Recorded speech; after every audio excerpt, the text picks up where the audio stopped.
falling into creation.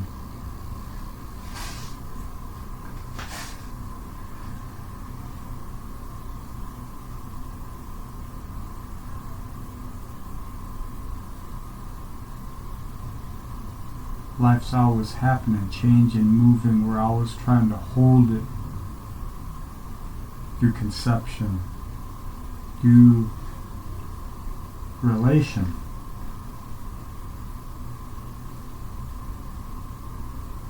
The energy required for that processing grounds us.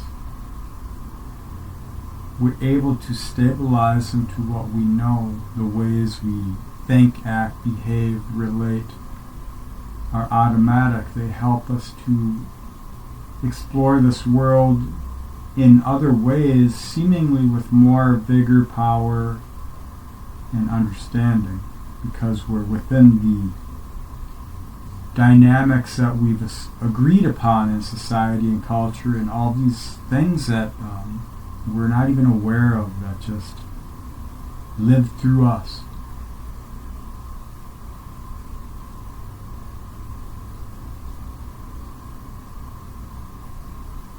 So we trivialize life, we trivialize information, knowledge, we trivialize the mind because we see it as the be-all, end-all. And it isn't that much, because it's brought to life from the denials. And the denial is in the ignorance, because we've given something of value, and the potential of what that could have been is gone, and we put it into the future through this progressive way of being in relation to existence, to life, to ourselves. We want to leave from who we are, run from who we are, the pain, whatever, the history, whatever.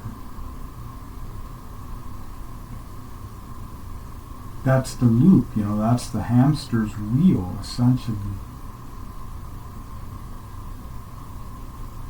They wind up and down.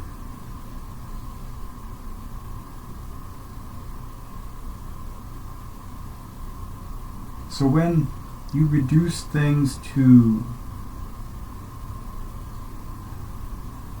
constructs of meaning in the mind, then you try and do for others through ideation, ideals, dogmas, dreams, visions, betrayals. A lot of people stuck in the mind, they seek the gravity of another in order to bring him into focus to their potential, so they have to see it embodied in another. And this is why there's so many bad teachers and false gurus and prophets and all this, because that's part of the process to learn how to depend on yourself. You meet these people who seem to have everything you desire, everything you would like to achieve for yourself.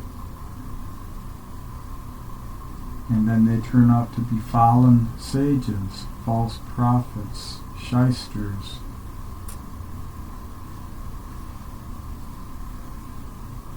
Grifters, snakes. They showed you some spirit within yourself, gave rise to what it was, and then betrayal and all these other things, shame, guilt, and all the things that we see which entrain and ensnare society, culture, and the individual in life. Come through these dynamics, learning who you are and your own power and your own authority.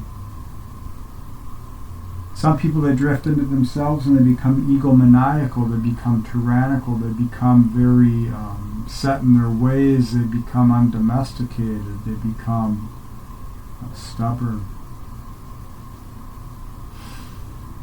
And then the world becomes the enemy, and then they fight to bring their presence to expression. And they go through different things too, trials of realization. Ixion's path. And we're all feeling these energies and expressing and experiencing those dynamics because it's part of our heritage, the human spirit. We're cultivating it in life, or maturing and expressing it through such a long period of time that it couldn't be measured in any value that a mind could conceive, which is why we don't write about it. We just write about buildings and geological things and historical footprints of societal migration, evolution.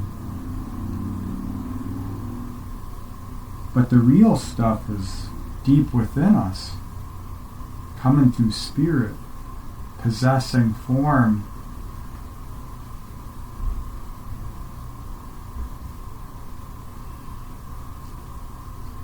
Or so it could be. But how do you hold or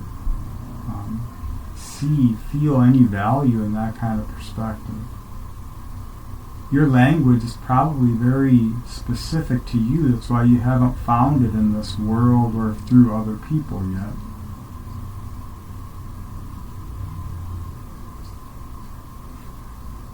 The felt presence of experience is number 1. It is the Duke of New York.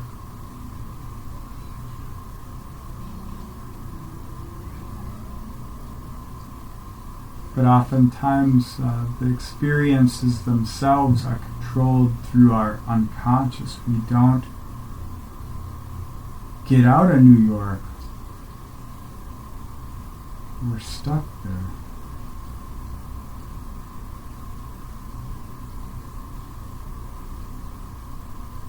So get into the purity of whatever value is for you.